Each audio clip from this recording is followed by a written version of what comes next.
This channel does not promote any violent, harmful, or illegal activities. All content provided by this channel is meant for an educational purpose only. Sebashray ভুরি ভুরি দুর্নীতির অভিযোগ, বিধানসভায় দাঁড়িয়ে অভিষেককে নিশানা মুখ্যমন্ত্রী। চিটিংবাজ ভাইপোকে কেউ বাঁচাতে পারবে না, একবার ভিতরে ঢুকলে আর বেরোতে পারবে না, হুঁশিয়ারি শুভেন্দু অধিকারীর। সেবাশ্রয় দুর্নীতিতে শিশুর হাত, মহিলার পা বাদ গেছে। হাসপাতাল থেকে ইউএসজি এক্সরে মেশিন বাইরে নিয়ে গেছে ভাইপো। মেয়াদ উত্তীর্ণ ওষুধ বাজেয়াপ্ত হয়েছে, বিধানসভায় বললেন মুখ্যমন্ত্রী। একটি বড় স্ক্যাম সামনে এসেছে, ভাইপোর সেবাশ্রয় ক্যাম্পে স্ক্যাম। এই ছবিগুলো দেখুন, এই চিটিংবাজটা দেখুন, বাচ্চাটার হাত গেছে, এই দিদির পাটা গেছে, দেখুন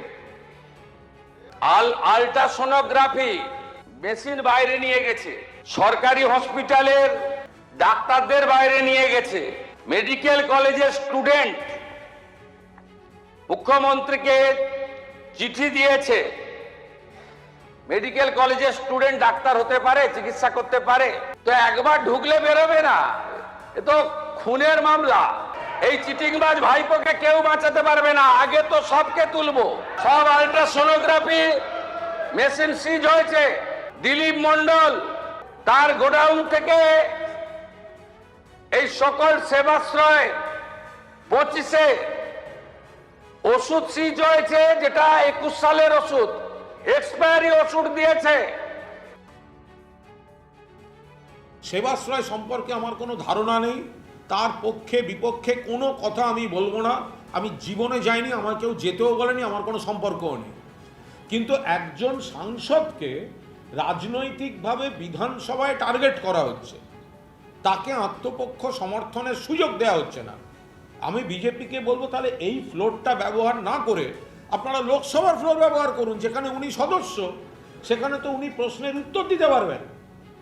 আর যদি কোনো আইনের প্রসেস বা তদন্ত চলে সেটা চলবে, কিন্তু বিধানসভার ফ্লোরটা আপনি একজন সাংসদের বিরুদ্ধে ব্যবহার করছেন, যিনি আত্মপক্ষ সমর্থনের সুযোগ নিতে পারছেন না।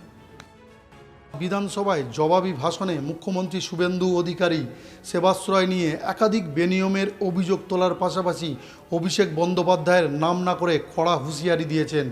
একের পর এক কিন্তু অত্যাধুনিক কায়দায় তৈরি করা হয়েছে সেবাশ্রয়ের এক একটি চেম্বার, একেবারে অত্যাধুনিক কায়দায় একেবারে চেম্বার অভিষেক বন্দ্যোপাধ্যায়ের কাট আউট লাগানো হয়েছে। এছাড়াও কিন্তু একেবারে নিচে প্লাইউড দিয়ে ঝাঁ চকচকে চেম্বারগুলোকে গড়ে তোলা হয়েছিল। গত ফেব্রুয়ারি মাসে সেবাশ্রয় শেষ হয়ে গেলেও এই সেবাশ্রয় কেন্দ্র কিন্তু খুলে নেওয়া হয়নি, একেবারে মাঠের উপরে জবরদখল করে রাখা হয়েছে। এখানে কিন্তু ওষুধ বিতরণ করা হতো বিনামূল্যে রোগীদেরকে। একেবারে অভিনবভাবে এই সেবাশ্রয় কেন্দ্র তৈরি করা হয়েছিল।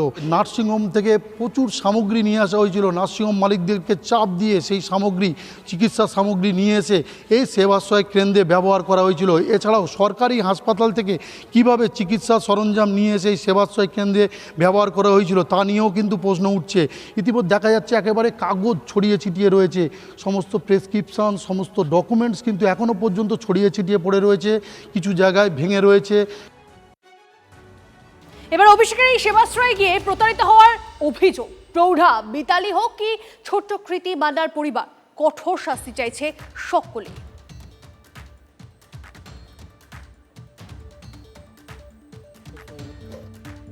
অভিষেক ব্যানার্জির কাছে আমার ছেলে বারবার গেছে, তার পিয়ে অয়ন আর তার পিয়ে সুমিত, এই দুজন কিছুতেই দেখা করতে দিত না আমার ছেলেকে, বলতো এটা একটা তুচ্ছ ব্যাপার, এই নিয়ে উনি তোমার সাথে দেখা করবে না, তুমি চলে যাও। বা পাশে বসে চা খেত অভিষেক ব্যানার্জি, সে নিজেও যেন শুনেও শুনতো না, দেখেও দেখতো না, সে কোনো গুরুত্ব দিত না, সে সমস্ত কিছু এড়িয়ে যেত। স্বাস্থ্য ভবন থেকে আমাদের জানিয়েছিল যে আমরা আপনাদের সাহায্য সহযোগিতা করব, আমাদের সাথে এসে যোগাযোগ করুন। এই জন্য অনেক ধন্যবাদ দিই যে আমাদের কথা তো স্বাস্থ্যমন্ত্রী ভেবেছেন, চিন্তা করেছেন, যেন সুষ্ঠু বিচার হয়। হ্যাঁ, যেন যেভাবে আমার পাটা বাদ গেছে, যেভাবে আমি আজ অঙ্গহানি হয়ে গেছি, হ্যাঁ, যেন সুষ্ঠু একটা বিচার পাই, আমি এই আশা করি। আমি প্রথমে ভেবেছিলাম যে উনি যখন মানুষের কথা ভেবে এত ক্যাম্প করেছেন, এত জায়গায় ক্যাম্প করেছেন, নিশ্চয়ই উনি করছেন কিছু ভালো। কিন্তু আমার বাচ্চার সাথে যখন এরকম হয়েছে, তারপরে অনেকের কাছেই শুনেছি, খবরেও দেখছি যে অনেকেই মানে আমাদের মতনই পরিস্থিতিতে পড়েছেন। তো এখন তো আমার সেটাই মনে হচ্ছে উনি নিজের মানে ইমেজটাকে বাড়ানোর জন্য, উনি রাজনৈতিক করার জন্য উনি এই জিনিসগুলো করেছিলেন।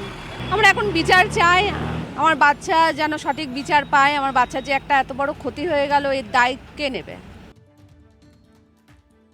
এখানকার যে ইনভেস্টিগেশন অফিসার উনি আমাদের ডেকেছিলেন আজকে, কিছু আমাদের মানে কিছু আমাদের কাছ থেকে জানতে চাইলেন, সেগুলো আমরা সব বললাম। বলার পরে উনি বললেন কি এটা বড় সাহেব একটু দেখা করবেন আমাদের সঙ্গে। মানে ওনার মনের মধ্যে যে থাকে এই সব জিনিসগুলো, যে বাচ্চাদের ব্যাপারগুলো, মানে ওনাকে আমি ধন্যবাদ জানাই। অভিষেকের সেবাশ্রয় নিয়ে নতুন অভিযোগ, রিসর্ট ভাড়া নিয়েও লক্ষ লক্ষ টাকা না মেটানোর অভিযোগ। দক্ষিণ চব্বিশ পরগনার পৈলানে সেবাশ্রয়ের নামে রিসর্ট ভাড়া করেছিলেন তৃণমূল বিধায়ক দিলীপ মণ্ডল ও অভিষেকের পিএ সুমিত রায়। অভিযোগ, রিসর্ট ভাড়া নিয়েও মেটানো হয়নি প্রায় 30 লক্ষ টাকা। প্রাপ্য টাকা চাইতে গেলে ফিরিয়ে দেওয়া হয় বলে অভিযোগ। পালাবদলের পর সেবাশ্রয়ের বিরুদ্ধে বিষ্ণুপুর থানায় অভিযোগ রিসর্ট কর্তৃপক্ষের। অভিযোগ এখানে 30 লাখ টাকার মতো টোটাল খাওয়া দাওয়া সব কিছু নিয়ে যে বিলটা, সেটা আমরা এখন অবধি রিকভার করতে পারিনি। ওই সেবাশ্রয় এখানে একটা ক্যাম্প হয়েছিল, সেখানে তার অফিসিয়ালসরা যারা আছেন তারা এখানে থাকবেন, খাওয়া টাকা তাদের ট্রান্সপোর্টেশন সব মিলে টিলে একটা বিল হয়েছে। দেওয়া হয়নি, এবং চাপাচাপ করলে পরে যেটা বলা হচ্ছে যে ক্লাবের ক্ষতি হবে, ক্লাবের ক্ষতি হতে পারে। যা রিকোয়েস্ট এটা আমরা দিয়েছিলাম আমাদের এক্সিস্টিং এমএলএ, তখনকার এমএলএ উনিই ছিলেন, শ্রী দিলীপ মণ্ডল। তখন অভিযোগ করলে তো কেউ অভিযোগ নিত না, কারণ তার ক্ষমতাশীল ব্যক্তি। তাই এখন অভিযোগ করা হয়েছে রাজ্যে পালাবদলের পর। কারণ ন্যাচারালি আমাদের তো লসটা তো লস, আলটিমেটলি ফাইন্যান্সিয়াল লসটা লস। হ্যাঁ, মেন কথাটা হচ্ছে আমাদের রিকভারি করা, আর এবং আমরা যাতে শান্তিতে কাজ করতে, মানে আমাদের ক্লাবটা চালাতে পারি, এটুকুই আমরা চাই। যাদের হাতে আমাদের প্রাণ, তাদের জানাই সম্মান। TV9 Bangla health conclave.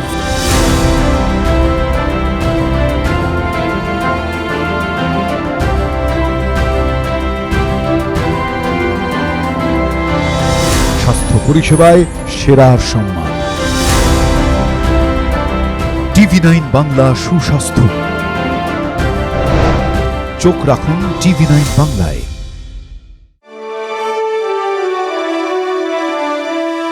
Co-powered by Jagannath Gupta Institute of Medical Sciences and Hospital. এ জীবন সুরক্ষার হাতে। Suraksha clinic and diagnostics. Trophy partner আপনার স্বাস্থ্যের সার্বিক সুরক্ষায় হেলথ চেক, বেহালা চৌরাস্তা, গ্রিনফিল্ড সিটি। নলেজ পার্টনার পরীক্ষায় ভালো রেজাল্ট মানে কথাও কাহিনী প্রকাশনী। Special partner IQ city knowledge and health campus, Durgapur. Banking partner Samata cooperative development bank. সবার সাথে সবার সমৃদ্ধি, আমার সমতা।